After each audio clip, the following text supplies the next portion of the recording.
In this video, I show you how to fix Play Store could not update apps problem. For fixing this problem, go to settings, then go to apps, then go to see all apps.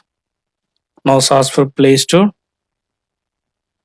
Click on Google Play Store. Click on force stop. Click on OK. Now click on storage and cache. Clear storage, then delete.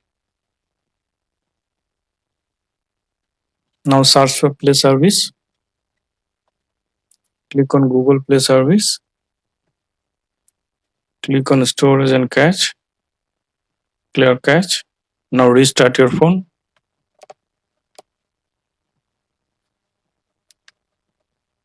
After restart your phone, now open Play Store app.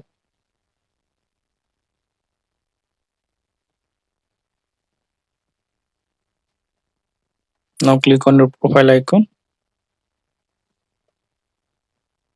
Now click on My Apps and Games. Now click on Updates. Now click on Update All. Now I hope that this method fix Play Store could not update app problem.